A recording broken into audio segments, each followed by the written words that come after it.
Junior Bantamweight Championship fight here. Simon Ramoni against Hendrick Ncokwana. It's a 10-rounder. They fought before over 6 rounds. Hendrick a narrow points winner, and tonight they'll settle the difference with the Transvaal, vacant Transvaal title at stake. To tell you about the officials and what the fight's all about, it's over to the ring announcer, Dennis Diwali. Ladies and gentlemen, time for some great boxing here at the Carousel for the vacant Transvaal Junior Bantamweight title. This one over 10 rounds. On my left, ladies and gentlemen, he's wearing the black and gold trunks, weighing in at 51.84 kilograms. His fight record, 9 fights, 7 wins and 2 losses. Simon Ramoni. His opponents in the blue and white trunks fighting out of the red corner. He's weighing in at 51.88 kilograms. His fight record, 13 fights, 8 wins, 1 draw and 4 losses. Ladies and gentlemen, Hendrick Ncokwana.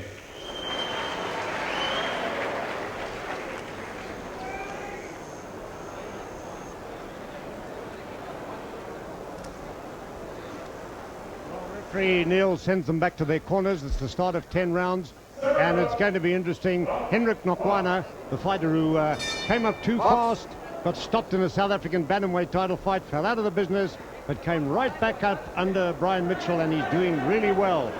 And that kind of experience should really help him here in this solid 10-rounder tonight.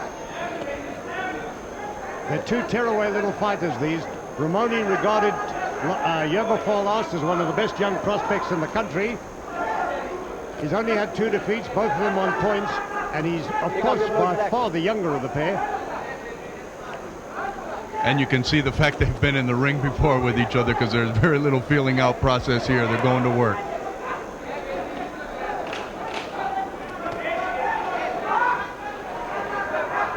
Ncokwana was really not even considered as a fighter with any pretense whatsoever until he moved into the Brian Mitchell gym.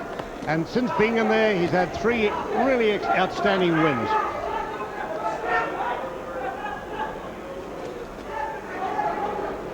Ramoni, of course, comes from the establishment that produced Jan Bergman, probably the best prospect we've got in this country for a world title fight right now.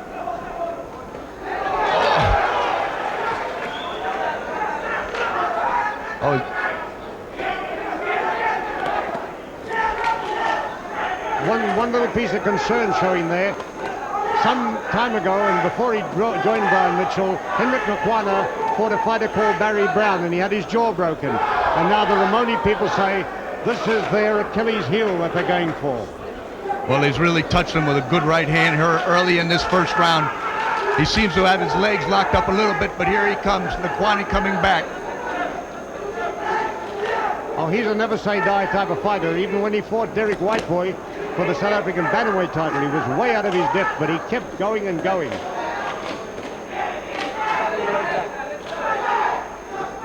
But he's in a little bit of trouble right now, is Hendrick. Ramoni really putting on the pressure and going for him.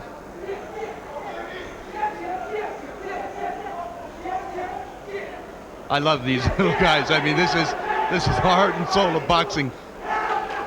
Yes, they never stopped going. Ramoni actually using the right over the top of the defense, and that's the punch that he's hoping will catch Ncokwana on that perhaps suspect chin.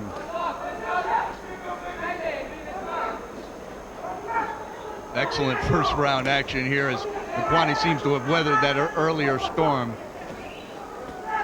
Oh, and he's hurt again, this time with a left hook. Yes, Ramoni looking for, oh, and a good right hand there. That staggered Ncokwana. His knees went in there, he was back on the ropes, and he's really going backwards with the punches that are catching him. There's 2 rights in a row. Multi-sizing him up for the kill here. Well, that's the end of a really hectic first round.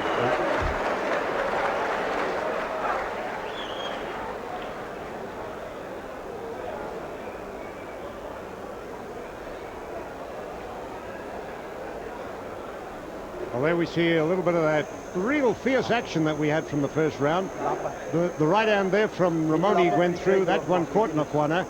And he was really taking the worst of that right hand right through that round. Ramoni really found the mark there. No, he really caught him solid several times in the round, and it's only a tribute to his tremendous conditioning that he was able to weather, both being hurt twice early in the fight. Okay.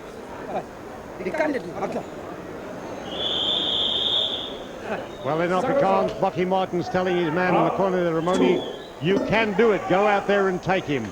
So he's hoping for a second round knockout by the sound of it. Let's see how it goes.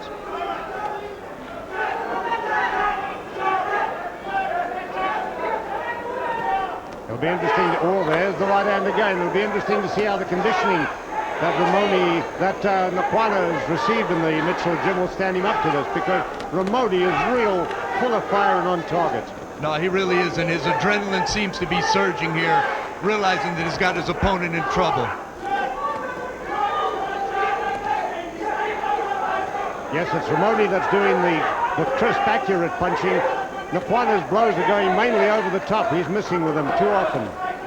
And he takes another one of those rights right on the side of the jaw. It's hard to have imagined that he's recovered after that hard first round, the shellacking that he took here. And here we see him again in trouble against the ropes, and his legs have betrayed him a little bit here, Leonard. Well, he just doesn't seem to have any answer to that right hand. It's going through, it's catching him either on the cheek or on the point of the chin non-stop. Ramoni is hitting him far too often. Gets one back of his own. That was a good right from Ncokwana. He needs more of those. Well, he's certainly dead game here, but he seems outgunned. Oh, he wobbles away from... That was a left hook that wobbled him and followed through, Ramoni did with a right hand. But he's really on top of it here. Ramoni must be careful, though, because Nkwana's looking to set him up with that right hand coming in, hoping he comes in, gets a little bit overzealous. Well, there goes the left hook in again. Tremendous combination punching. Ramoni's really looking good here. Said this afternoon, I'm going to win this fight and go straight into a South African title bout, and I think that's what's really urging him on. Bookie Martin told us as we visited with him here today, he thought that this Transvaal title was a perfect stepping stone for his fighter. A little bit of a low shot went in from Ncokwana, but he is getting hit. He's getting hit from close range by those good shots from Ramoni. Box out there. Box out there. Box out there. Well, they had a 6-rounder 6 months ago, and that was full of action all the way.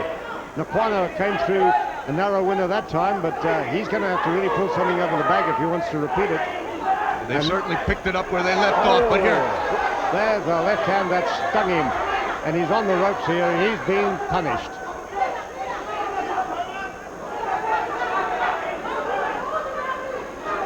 Break. Sit back. Ramoni almost seems like he wants to back up and let his opponent come to him here and set him up for some clean shots. Well, Hurts him again with a left hook this time, Leonard. Twice in a row, and twice it looked as though Ncokwana had to go down, but he stayed on his feet. And he wobbles back to his corner. Brian Mitchell helps him. He's not in a very good state. He's doing well there. I want you to go and win this round for me. He's tired, okay?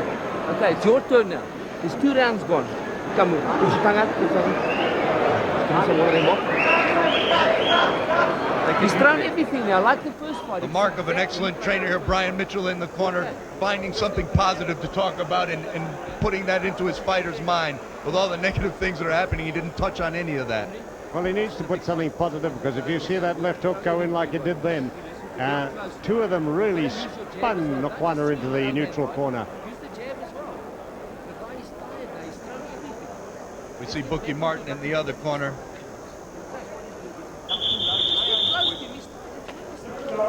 Stop. Well, it's round 3 coming up. It's scheduled for 10, but do you think it's going to go like that, Bob? Can these two keep going 10 rounds like this? It's hard to imagine. I don't know if we can take this for 10 rounds. Again, Ramoni, he backs up to the ropes, trying to let his opponent come to him to set him up with a clean counter, and that's just what happened. He hit him with a clean right hand. Oh, and the left hook. Oh, he's hurt badly. Down he goes. He's in trouble. That was a combination of shots, three, and he's wobbling. 4, Ncokwana's 5, wobbling around here. 6, I don't think that 7, referee Neil's not going to let it go on too much longer. But his 8. eyes are glazed. You're right. He's badly hurt here, Leonard. I don't look for this to... One good shot and he's going to go. Stop! And the referee has stopped it. It's all over in the third round, and it's Ramoni has done exactly what he and trainer Bucky Martin predicted today. He'd go for him, he'd find the Achilles heel on that jaw, he'd throw right-handers, and he would nail Ncokwana, and that's exactly what he has done. He told us today, just before lunch, he predicted a knockout in the third round. Tremendous performance here by Ramoni, and you've got to be proud of him and happy for Bucky Martin as he develops his fighter here. He wanted this Transvaal title as a stepping stone for the South African title, and you've got to look for his boy to be well on his way to that. TKO, huh? Well, that was a really good win for Ramoni. You can see here how he came back, that left hand of his. You know, he started by throwing good right-handers. They were telling the toll, but by gosh, that left hand of his was really working overtime and going in perfectly in the latter stages of this fight. He was landing precise punches throughout the bout, and really it's only a credit to the conditioning and the heart and desire of Ncokwana that the fight went as long as it did. Well, here we'll get the official result from Dennis Diwali. Ladies and gentlemen, 2 minutes 16 seconds in the third round. Our winner by technical knockout, Simon Ramoni. Well, there you have it, the new Transvaal Junior Bantamweight champion, Simon Ramoni, and a promising-looking 22-year-old, if ever there was one. Really, he's looking up to his advanced billing here. Might see a new star on the rise here with the Transvaal title as the stepping stone. Also being the new Transvaal Bantamweight champion. Congratulations. Big round of applause.